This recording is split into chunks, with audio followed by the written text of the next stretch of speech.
Congress party, जिसके हरियाणा प्रदेश के सबसे बड़े नेता चौधरी भूपेंद्र सिंह हुड्डा खुद रोहतक से ही है, गढ़ी सांपड़ा किलोई से कई बार के विधायक हैं।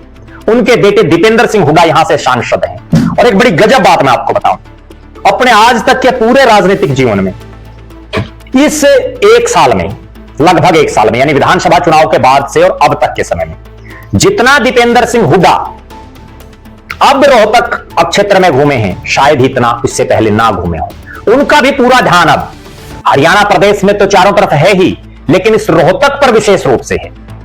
क्यों जरूरी है रोहतक में दबदबा, क्यों जरूरी है रोहतक में राजनीतिक रसूख?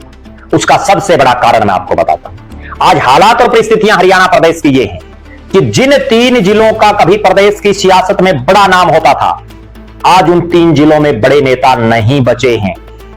हिसार, कोई सिंगल ऐसा नेता नहीं दिख रहा जो मुख्यमंत्री के पद पर जाने की सोचना तो दूर, जाना तो दूर, जाने की सोच भी नहीं रहा। कोई दावा तक नहीं कर रहा हिसार जिले का नेता मुख्यमंत्री बनने का, किसी भी पार्टी का। आ जाइए भिवानी, जिसने प्रदेश को कई मुख्यमंत्री दिए, उस भिवानी में एक भी सिंगल नेता नहीं जो मुख्यमंत्री बनने का दम भर सके। यह वही इलाका है जहां कांग्रेस में रहते हुए कुलदीप बिश्नोई मुख्यमंत्री बनने की बातें करते थे, किरण चौधरी मुख्यमंत्री की कुर्सी की लड़ाई की बात करती थी।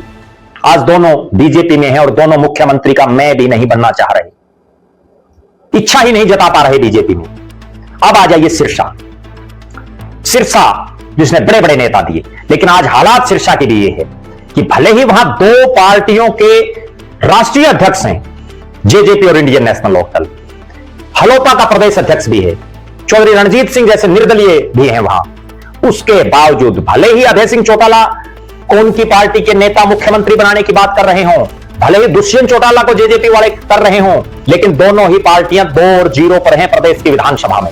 आप अंदाजा लगाइए। अब बचा रोहतक। रोहतक में आज भी भूपेंद्र सिंह हुड्डा और दीपेंद्र सिंह हुड्डा कम से कम अपने इस घड़ी जिले में किसी दूसरी पार्टी की विधानसभा में एंट्री अभी तक उन्होंने इस योजना में नहीं होने दी। पिछली योजना में जरूर बलराज कुंडू वहां से निर्दलीय थे, वो भी किसी पार्टी में नहीं। यानी इस इलाके में वर्षों से हुड्डा साहब का दबदबा दिख रहा है। अब उसी दबदबे को तोड़ने के लिए, उसी दबदबे को कम करने के लिए अभय सिंह चौटाला साहब जोर लगा रहे हैं, दुष्यंत दिग्विजय अजय सिंह जोर लगा रहे हैं, नायब सिंह सैनी, मोहनलाल बड़ोली और पूरी भाजपा जोर लगा रही है। और कांग्रेस के भी कुछ एक नेता, उनके दिमाग में भी कहीं ना कहीं यह है कि हुड्डा साहब के गढ़ में उनको भी कोई चाय पिलाने वाला नेता मिल जाए, कोई उनका कार्यक्रम करवाने वाला नेता मिल जाए, उसके लिए वो नेता भी प्रयास